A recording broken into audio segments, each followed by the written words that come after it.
Okay, so I'm going to start off. What I want to show you guys is, first of all, can everybody hear me okay? Yep. And can everybody Yes. see? Everybody can see my screen. I kind of have the agenda up for the time being. Yep.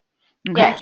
So what Marianne and I have been kind of working on over the past since we last spoke is kind of this complete redesign where we're trying to make reporting from Responsys a lot easier and a lot more straightforward, and also attempting to make those connections into the Penn Foster data as seamless as we can. So what I'm going to do first is I'm just going to kind of give you an overview of what the new universe looks like. And then I'm going to do kind of a side-by-side to show you one of the reports that I transitioned over to the new universe and kind of show you how it cleaned things up and how it just behind the scenes, not necessarily the data side of it. The data side of it's the same. The report you see is the same, but how it's now structured and how it kind of changed with going from 4 different queries to just one query. So it's really neat, and we've been tweaking it. And of course, as the agenda states, we have some issues and we have some questions that are outstanding, but we just kind of wanted to go over those universes first, and then we'll get to those last. So without further ado.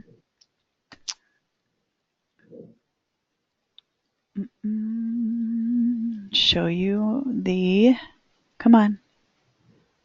There we go. Okay.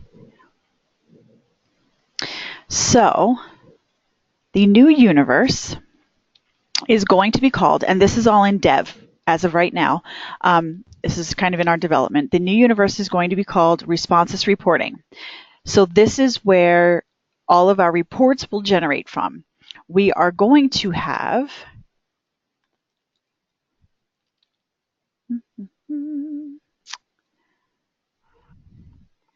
two other universes for Responsys. One will be the Responsys details. The other will be Responsys FTP. The B2B, the Canada, the old Responsys universe, we will sunset begin hopefully by the end of Q1 next year once all of the reports get converted over. And of course, we have your stamp of approval on the new universe. But those other universes will be sunset. So there will be 3 main universes. It will be Responsys Reporting, Responsys Details, and Responsys FTP. The Responsys Details will actually be the detail files that come over to us from Responsys. So if you ever need to go in and see specific details from the sent file, like the RRID or anything like that doesn't exist in the Responsys reporting universe, that data will still exist.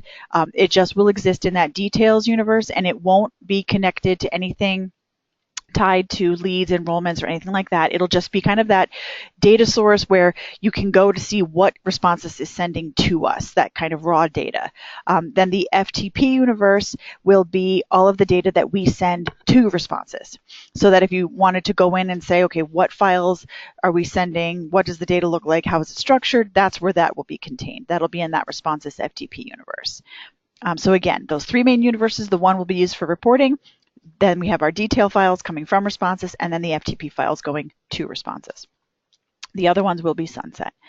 So let me get out of here. This is an example of our new universe right here. So we have our campaign details. And so this contains what, again, this was my first pass at what I think are kind of our go-to metrics. We have our campaign ID, we have our campaign name, we have our launch ID. We have our customer ID, which is also the lead number for all intents and purposes for the most part. We have sent date information, delivered date information, open, clicked, unsubscribed, and then we have all of our counts. Sent, we have our unique sent count. We have delivered, and then we have our unique delivered, opens, unique opens, clicks, etc. So everything is one place. You can run data by any one of these dates, and you can pull back sent, delivered, opens, clicks, unsubscribed. The one thing we were not able to pre-build, which I know Sue Steck had requested, are the percentages, the rates, and etc. But I have no problem building those for the reports. The logic is pretty straightforward. We discussed it with our consultant, and the issue is the percentages at the universe level, they don't roll up and roll down depending on the level of detail. So if you build a query And we pre-build these percentages. If we build a query and you run it at just the campaign level, but we build that percentage at the customer level, it won't roll up. It's just the way the universes are designed. So it's one of those things that we have to build at the report level, which is fine, not a problem at all, because we're trying to give you enough of the pre-built summary metrics, which are these sent, delivered, that you can calculate those on the fly as needed. And of course, I will build those into any and all of the reports that I build, and they will exist in the reports when I convert them already. So hopefully that's not too big of a deal. And again, you can run this. Michelle, yes, sure. Oh, sorry. I was just going to ask for those dimensions like open date and click date. That will be for both the aggregate sent and click and open data, or for the click and opens, that's the aggregate and the unique dates? Yes. It's the date from the detail. We just kind of, what we did is, Marianne can speak specifically to how she built it, but we basically tied the data from the different detail folders that Responsys gives us. So they give us a sent folder or a sent file, a delivered file, an open file. So we made all of those connections based on the campaign ID, the launch ID, the customer ID, and the date. So we try to create a unique one-to-one for each customer, so it would be unique to that, sent, delivered, etc. So you can, use it rolled up. Go ahead. By the date. Okay, so if you sent out the same email to the same lead 3 times on that day, you would see 3 sent and 1 unique sent. Okay. Okay, it's not for the overall campaign. Okay, it's by day. Mm-hmm. Mm-hmm. Yep. So the uniques will still calculate by day. So if you were to get that, again, if that one person got that same email 3 times in one day, the sends will count that 3 times, but that unique count will just say 1 time per day. So it depends on how you want to look at it. And perfect. Our goal is, if you like this layout, what we would like to do is promote this tonight, and then you guys can start testing it and give us some feedback, and then hopefully we can, obviously we know we're going to have to tweak this and kind of make it to the specs that you guys need it to be. But we're hoping at least if we can promote it tonight, you guys can start playing with it and then let us know what you think. And it would only be open to this group. We wouldn't open it up to everybody else, just so that you guys can get in there and test and try to build out some reports and give us feedback on, or if you have any questions and that kind of thing. So once I get through this, you let me know if you think if you still need some changes before we even, open it up for testing, or if you think it's okay. Then what we did is we did not add the student number and program number yet, but we can add those, right, Marianne? Once those get in, I think Mark added them today. So tomorrow. Yeah, they weren't in the tables today. So right. As soon as I verify what he has, okay, cool. Those will be added. Okay, great. And so all of this data as of right now connects based on the lead number, the customer ID number. So all of the details, all of these campaign details will be tied to these various divisions. So we have US lead and student information, Canada, international, and then for B2B, we don't capture MSM details. There's no technically there's no leads in B2B, so that contains our student information. So are there any questions about how the campaign details are structured? And again, this is email campaign details for right now. This isn't SMS, right, Mayor? We didn't add SMS yet. Right. I have some questions on the SMS data. Okay, cool. So what we can do. Yeah, this looks good. Okay, good. So what Marianne, I'll make a note. We can rename this to email campaign details. Yeah, I thought about that one. I just realized that. I'll just add it to my Google notes here before I forget. Yep. Okay, change. Okay. We'll move on here. Okay, so the U.S. lead and student, U.S., Canada, and international are all going to be built out the same way. So I'm not going to go through each individual folder. I'll just kind of go through U.S. and it'll be structured similarly for Canada International.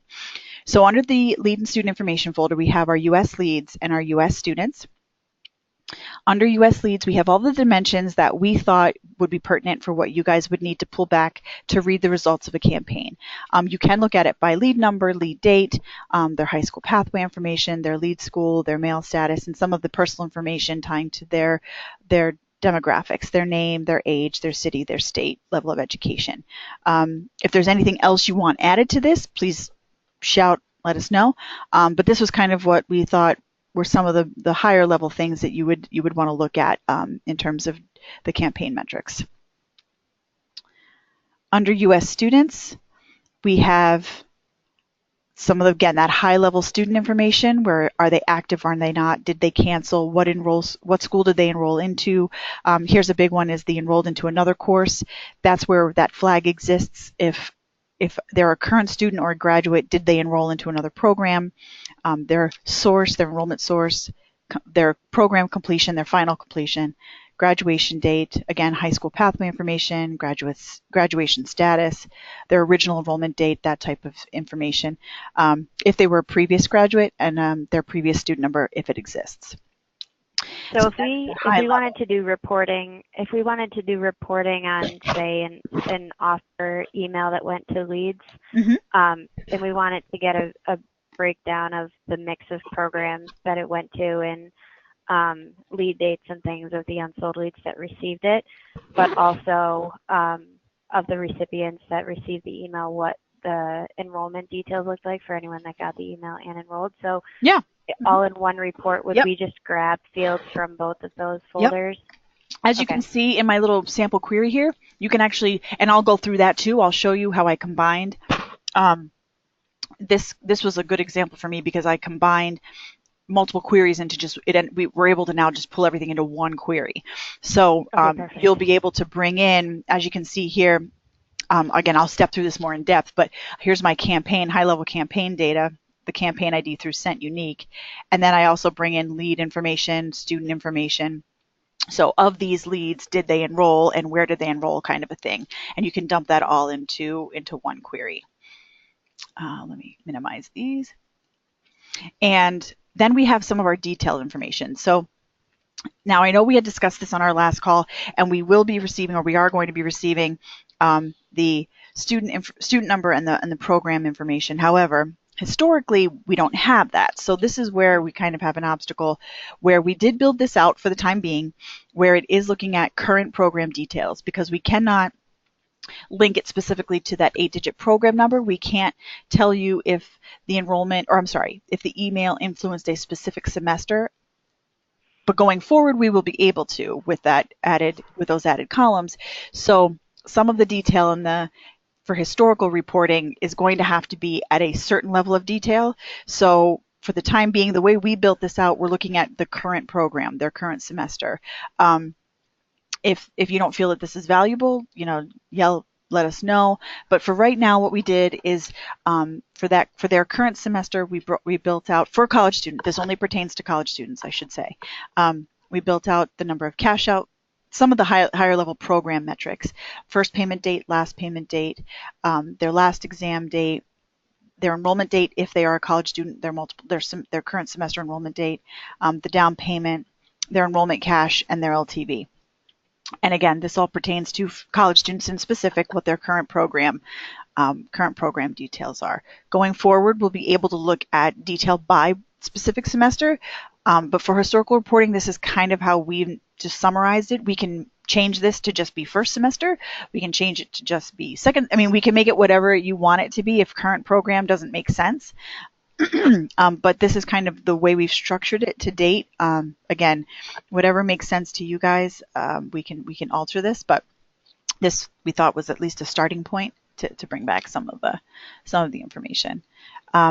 And we might, since we're not pulling back the 8-digit program number yet, we might not be looking at the current semester for any reporting that we're doing for college students, right? Like if this is reporting semester 2 data for email activities that happened on Tuesday, say, just for an example, that data isn't necessarily true. Like these students might not still be in semester 2 today. It's the semester that they're in is as of yesterday. So their current semester flag it alters, it changes whenever they're enrolled into their new semester. So their current semester flag will remain as their will remain in the semester. So if they quit on us in semester 3, their current semester flag will stay persistent in semester 3 until they come back or they re-enroll into another semester. Okay, I see what you're saying. Yeah, so you're just going by student, whatever it is, according to their student number. Yes, according to their student number. Yes. Okay. So the downfall with that is that when they received an email a year and a half ago, it's mostly for that historical reporting, like last year, 2 years ago, this is their current semester. I can't tell you, I don't know what semester they were in a year and a half ago because we didn't have that specific 8-digit program number. So it's kind of this current program details. I think it'll help more so for the current emails that go out, because we'll know if something was mailed to them this month, we'll have an idea and say, okay, and again, this only really pertains to college students. So, all other career and high school students, their current semester, it won't cause an issue in terms of historical reporting. You'll be able to get that data. It's just those college students throw a wrench in things. You just don't know what semester they were in. So that's unfortunately the way the cookie crumbles. But hopefully once we get that 8-digit program number, we won't have that issue going forward. So, but again, only an issue for college students. So, and again, we can dig into this and we can kind of look at it more in depth and see if there's a different way to go about this. If we start playing with it and we're like, this doesn't make sense, we can always revisit and figure out a different way of approaching that. So next up is our cash out details. So again, the cash out details are going to be related to what's happening right now, what's happening with the current cash out with the student, their current semester. So it's all of the cash out codes, cash out descriptions, their offer status, amount to satisfy offer. Correct, Marianne, it's tied, or is it just by student number? I can't remember with the cash outs. It's down to the current semester level. Current semester level. Okay, I thought so. Right. Yeah. Because there are multiple per semester. Right. So this would just be whatever happened in their current semester. So if the student's been in semester 3 for the past year, it'll just be all of the cash out codes that happened in this current semester. And again, this is the way that we had to structure. This is mostly pertinent to U.S. and international because those are the only 2 programs that we really have college students in. Canada won't be an issue. Canada students, we do have it broken down. It has the same look and feel, current program details and cash out details. However, since Canada doesn't have college students, you really won't have an issue reporting historical data. So you'll be fine with running the data for Canada in terms of historical reporting. And B2B, again, this is built geared towards the student data that we have. So we brought in our student hierarchy. So if you wanted to look at things by client, by parent, by location, by prefix code, by swim lane, you'd be able to drag this data into your data with your campaign details and be able to look at things by prefix code, by client, location, etc. So this is that. Awesome. And is this using the lead number? Oh, yeah, I was just going to ask that. Yeah. What says when under here it's the lead number, it's the B, and then the 2 to 7 bytes of the student number. Yeah. Yeah. Okay. Perfect. Yep. Okay. So that's the only way I have of tying it to to the data, the responses stuff. Yeah. So this is the hierarchy folder. So this is kind of again that high level city state, that kind of personal information along with their prefix, swim lane, etc. And then we have our B2B students, again broken out, very similar to domestic or to the B2C side, where we have our active indicators, their roll school, their graduation information, their completion information. Again, we have lesson average in there. That could be useful. How many semesters? And then we have their current semester information. B2B students don't receive cash out offers, so we don't have that folder in there yet. Maybe they will in the future, but as of right now, we don't have that data on the 400 side. So again, this has their current program information in terms of down payments, specific enrollment date, what semester it is, LMS platform, all of that type of high-level stuff. Again, with B2C, similar to B2C, the first payment, last exam date. All right. So are there any questions? I was just looking for some academic related exam information, like exams completed percentage. Okay, we can add that. Maybe that's just, okay, yeah, and I think we'll, maybe as we're playing around with it, trying to run some different use cases of reports. Sure. There might be some other fields that pop up that are Perfect, frequently used, but okay, we'll just start capturing a list then if there isn't anything that's currently available. No, that'd be great, because what we can do is we can add those under current program details. We can add like the exams completed percentage and things like that. Those currently exist in our program details, so we can add those relatively easily. So we're just trying to keep this as clean as possible. So if there's anything here that you don't think you need, that's true. Yes, right. We only want to add stuff that you definitely want to report on.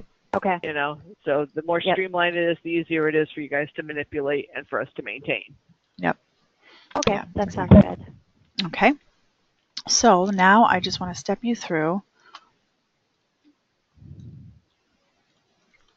This is I built this based on a report that currently exists in prod. I want to show you the comparison. What's going on? Hold on.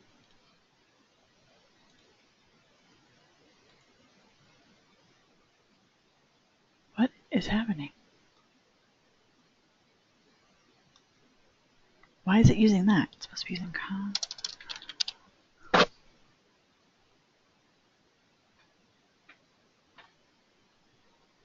Mark loading Lumira wouldn't have an issue, right? I don't know. I hope not.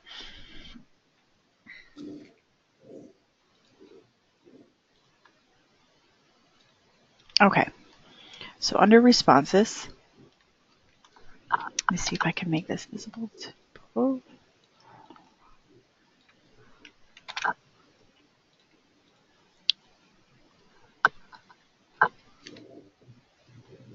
Okay, so under the Responses folder, once it decides to open up,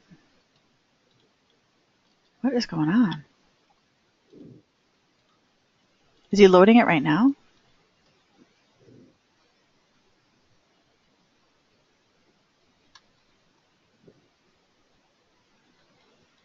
Hello? Well, I'm going to try Chrome.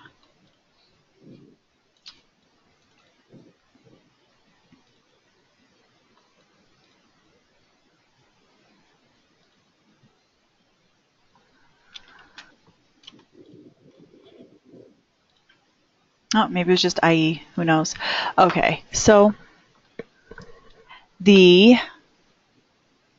General Lead Email Campaign Statistics Report. This is on prod, so I'm comparing prod and dev.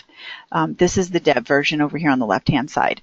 All the tabs are the same. All the metrics are the same. What I did is I just rebuilt it so that in this production query that is currently in use, you'll notice there's four different queries that essentially build this overall data set, looking at various metrics tied to the sent data, open data, and then tying the enrollments to that open data. This was the campaign measures tab, which you guys are all familiar with. Campaign measures was just our summary table, our summary folder that had all of that high level stuff rolled up by campaign and launch ID. And then we had our campaign sent data, which came from these email detail tables, sent, delivered, etc., open. So I had four different queries built that kind of pulled in all of the different data pieces that I needed just to pull back some general information on a lead campaign. So this, I'll leave this up here. Compared to what it looks like now, it's one query. Mm-hmm. And I'm able to bring in all of the details that I was looking at in production or in the old report. I'm able to bring them all into this one report with just a few simple filters. So I'm able to look at my sent, my delivered, my unique, my clicks, my unique delivered, I should say, my clicks, my unique clicks, my opens, and all of that. And I'm able to bring in also the lead information, did that lead enroll, any of that pertinent information. So when I go in, all of my tabs are still here, but it's nice and clean. I have one query, and everything is pulled back by whatever date range you want to do. So for this particular one, I know that we typically like to gauge enrollments off of it open. So what I did is I ran it to kind of clean things up, I have prompts for sent date and open date, so that anything that was sent or opened after this date is what I want to measure. So if I run my query, and these filters are pre-built, so hopefully it goes relatively quickly.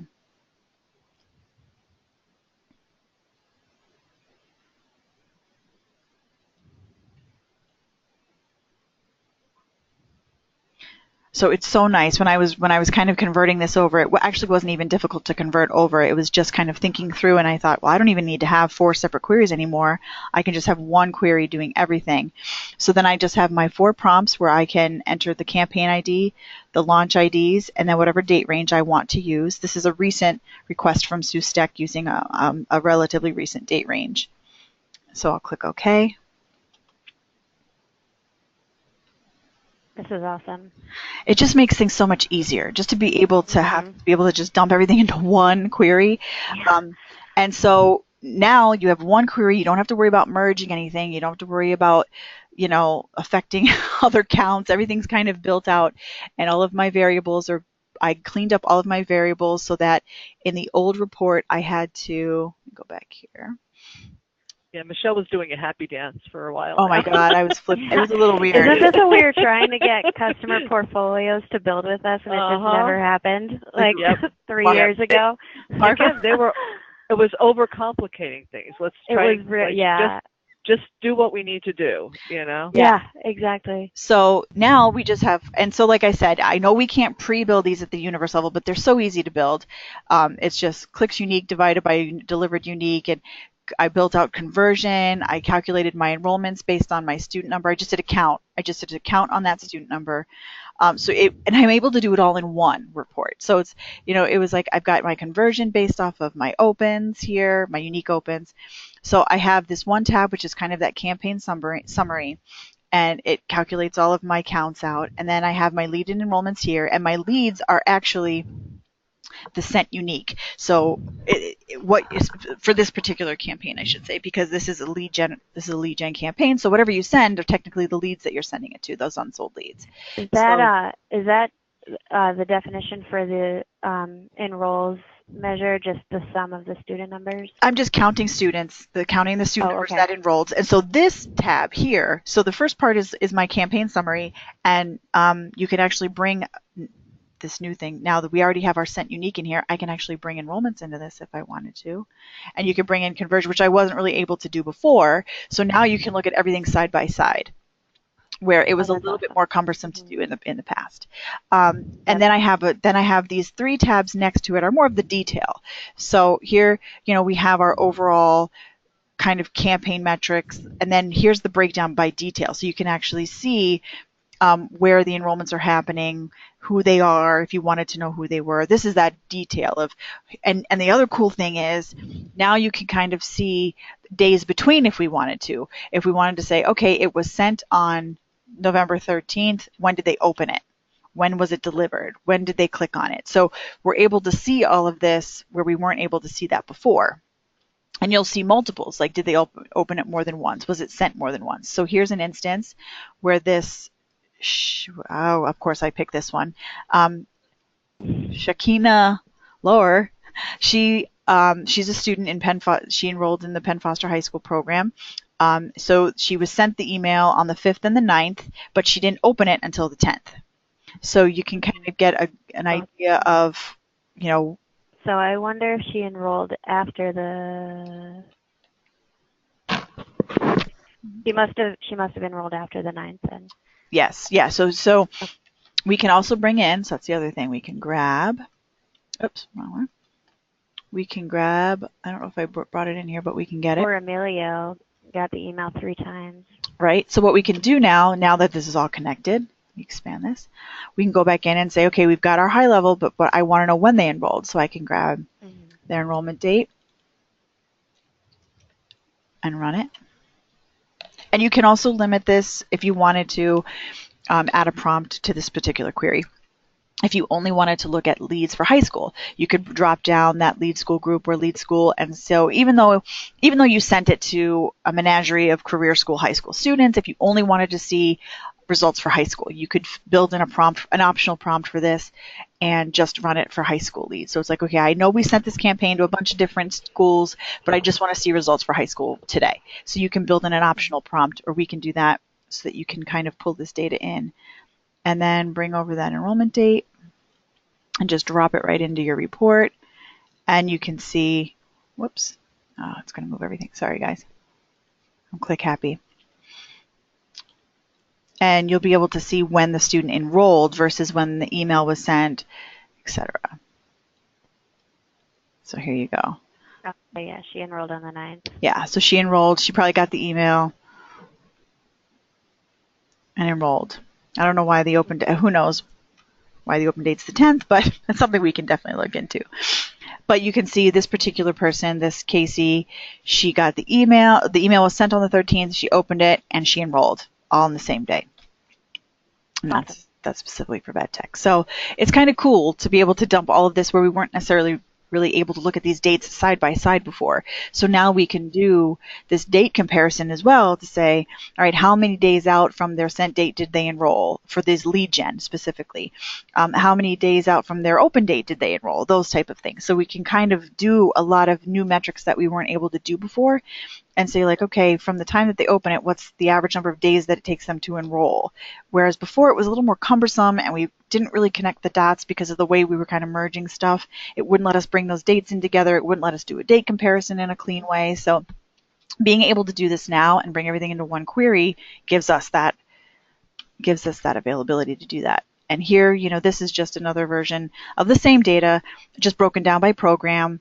And so you look at your sent, you look at your opens, and you look at your enrollments, so you can see your conversion at an overall view by program. And then last tab is just kind of details by the specific campaign.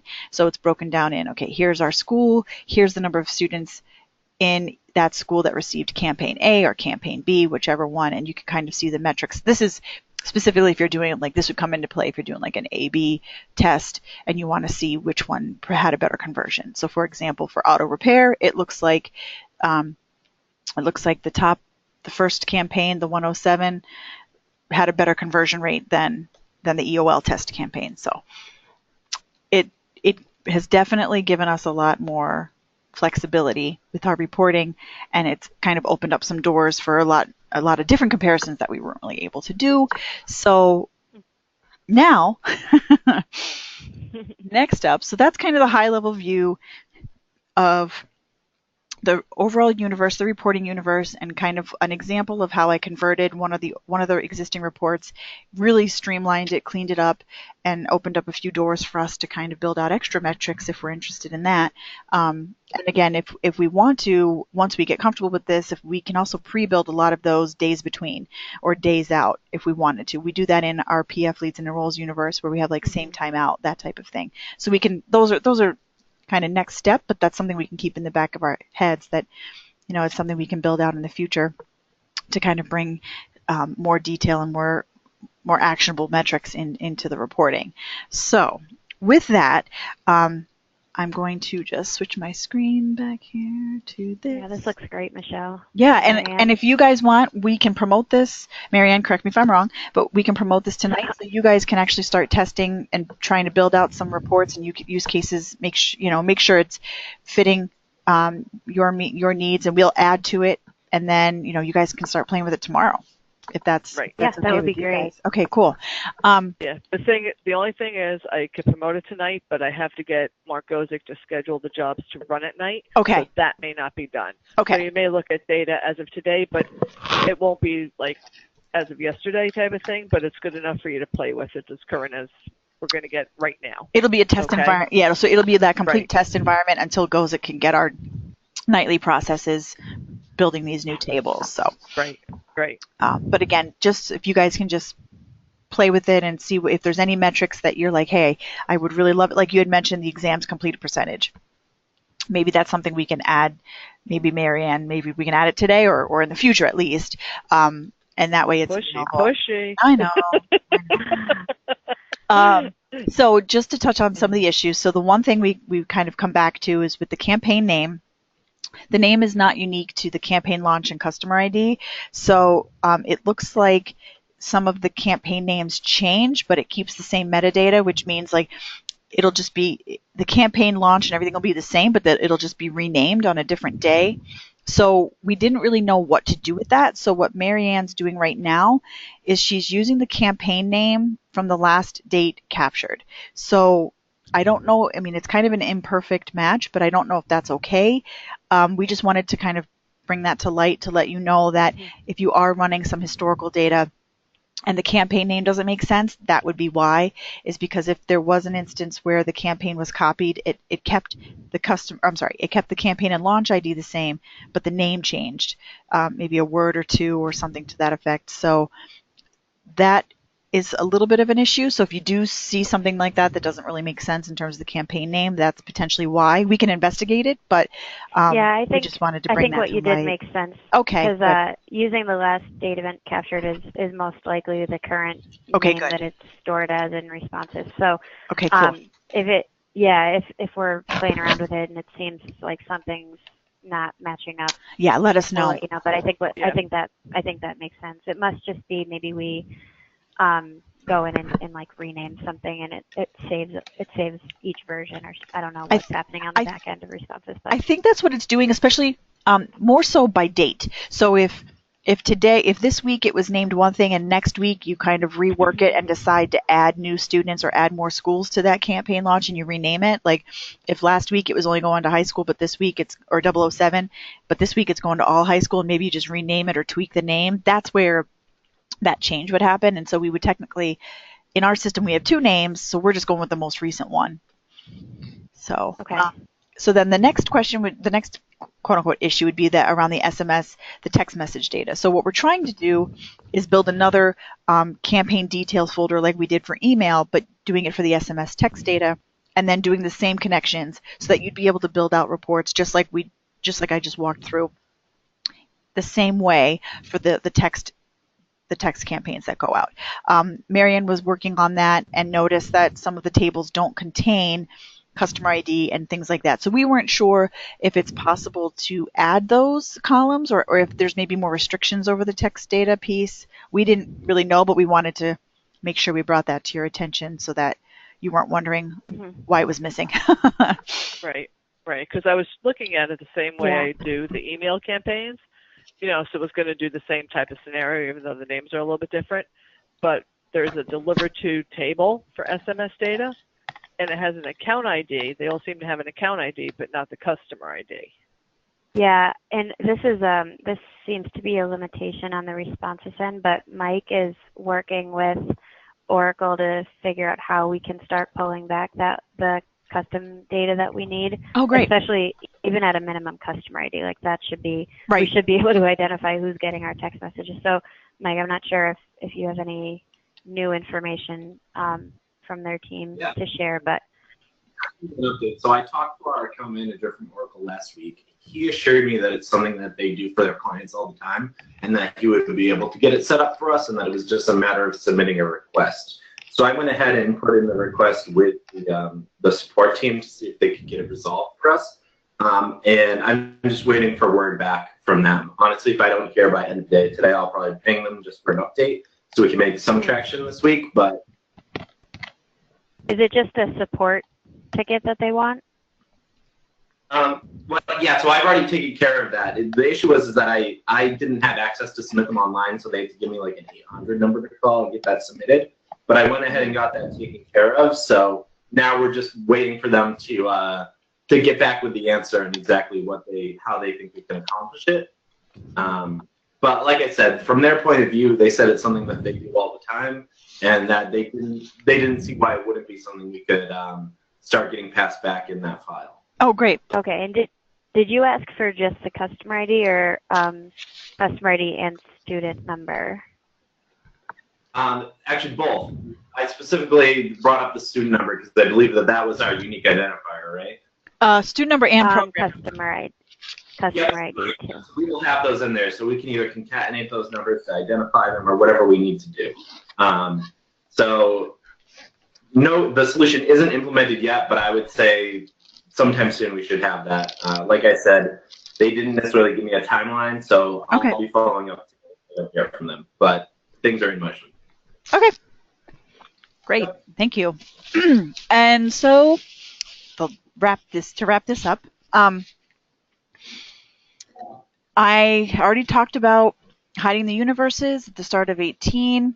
All the reports are still going to run, but again, I'm hoping that if all goes well with the testing and we can kind of continue making changes, modifying and updating this new universe and kind of begin to sunset those the old universes going into the first quarter of 2018, and hopefully I can get everything converted by the end of the first quarter. That's at least my goal, as long as everything goes okay with the new universe and with the testing. The only question, we kind of touched on this already, was that historical reporting. And so as long as you guys are okay, and again, through testing, you'll kind of let us know. We just wanted it out there that the historical reporting versus future reporting, we'll have to kind of think through how we want to do that, since going forward, we'll have that student number and hopefully that program number for the email data so that we can get at that program and semester level information. So as you guys play with it, let us know, give us your feedback, what works for you, what doesn't work for you. We can make modifications. And then we touched on that, the text stuff already. So I don't really have anything else to show you or, to give any insight on anything. Everything is pretty much ready to go. So we'd like to promote it to get you guys testing and get your feedback and hopefully move forward into 2018 with a much better Responsys universe. Yeah, I know you'll be happy. Yeah. No, this looks really, really awesome. Okay, Thank you for all of your hard work on this. The only I don't have a question specifically about the new universe. My question is just I'm just curious if we have our schedules set up appropriately for when the data should be getting exported out of Responsys and then loaded by Mark. Okay. Because so the data comes out once a day at 6 a.m. out of Responsys, but Go Anywhere doesn't pick it up until 12 hours later at 5:30 p.m. So we might be able to change the Go Anywhere job to run earlier in the morning, because we're receiving the files at 6 a.m., but we're not doing anything with them till later that evening. So I'm wondering. Sarah? No, I think this is just like this is how it's always been set up, but I don't think we really thought it through. Okay, yeah. I'm looking at what time the Connect job runs in Responsys and then what time the Go Anywhere job runs. And I think we might be able to schedule the Go Anywhere job to be much earlier in the day, and then we might not have that as long of a lag time when we do reporting. That would be perfect. That never made any sense to me. Yeah, that'd be great. Our assumption was that's when we were getting the file tables from Responsys. Yeah. I mean, I know that's when Gozik. I know that's what Gozik told us. That's when he loads them, but if they're available first thing in the morning like that, then we can hopefully have them loaded, in the morning so that you can report on yesterday's data. And because right now it's all 2 days behind. Right, exactly. Okay. All right, so I'll put in a ticket for him to change or who would be changing the time and Go Anywhere? I know that there's a lot of stuff that's happening in the morning, so I don't want to interrupt anything that's being sent. It would be Mark Gozik. Okay. What time does Responsys send them to you? You said 6? Let me double check. It runs at 6 a.m. on the dot. And you actually in Responsys, you could set it up to run once a day, twice a day, 3 times, 4 times, or 6 times. But we have it set up for just once a day at 6 a.m. Okay. The only thing we need to know is how long it takes for them to load it, like to have the files completed. And so, like, say they run at 6 o'clock. If Mark starts to Go Anywhere at 7, are all the files in place, ready to go? I'm clicking through the last couple of days, and for the most part, it looks like everything's like 6, 6:07, 6:05, and then there was one day when it didn't run until 7:47 a.m. Okay. I wouldn't start them at 8. You think about it? Yeah, for the most part, everything looks like if they could start at 7, that would be ideal. Okay. Yeah, that'd be great. Sweet. All right. And Yeah. just I'll know get that that if there's taken an exception, you know, you're not going to get them until tomorrow type of thing. I assume they just build up. I don't know how that process works. So that would be definitely a GoTo question. Okay. Okay. Yeah. I'll ask that when I put the Okay. PR, the track it, whatever he uses in. Yeah. All right. All right. So are you guys Cool. okay for this to go live tomorrow? Well, for testing tomorrow? Yeah, that would be great. Okay, great. So we'll work on that. And I did record our session so that I'll make sure that Sustek and Rose get a copy of it so that they can look at everything that we just went through. And if they need anything specific, I'll meet with them separately as well. And of course, if anyone wants to meet and, you know, walk through something individually or building something out just to make sure they have everything aligned, I'm definitely open and available. So for now, what we'll do is we'll promote the new universes tonight, and then I'll make sure that tomorrow morning I'll come in and I'll make sure that you guys all have access to them, and then I'll shoot out an email and let you know that's ready to go. Great. Does anybody else on the call have any questions or comments for Michelle or Marianne while we have them on the phone? We're all good. Yay.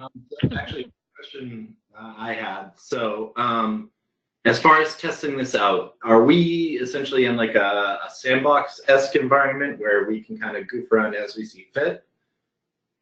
Yeah. Or could we potentially break it? That's ultimately what I wanted to know. Yeah, it's going to be in production, so it's you can't break anything. So you can go in and build whatever reports you want, save them, do whatever you want to do, mess around with it, try to break it. You know, let us know if anything looks off, and we'll research it and make sure this is exactly what you need it to be. Right. Or if anything's missing, Yes. or if something's there that you're never going to use, we're never going to use this dimension, might as well get rid of it. You know, again, we want to keep it clean. The other thing, Sarah, is in order to try and limit the scope and the amount of runtime at night to get all these metrics, I started with the campaigns from 2015 forward. Okay, so if there's ever a time you need any campaign with a event capture date of 2015. Oh, okay. Yeah. Yeah. Okay. Yep. So okay. so the data set that you're going to be looking at, it won't go all the way back to like prior to 2015. So it's just January 1 forward. So I figured that would be enough data to at least get you year over year or whatever you were looking at. And you know, if you need more, we can definitely look into it. But we just figured we'd start with this for the time period. Or if it's too much, if you don't think you'd ever need that much history, let us know and we'll clean it up. You know, because that'll affect run times. Okay. Okay. Yeah, that sounds good. All right. Alrighty. All right. Well, thank you guys very much. I appreciate you hopping on with us for the hour. So I'll shoot guys an email as soon as everything is ready to go tomorrow morning. All right. That sounds good. All right, everybody. Thank you. Thank you. All right. Take care. Thank you. Bye-bye. Bye-bye.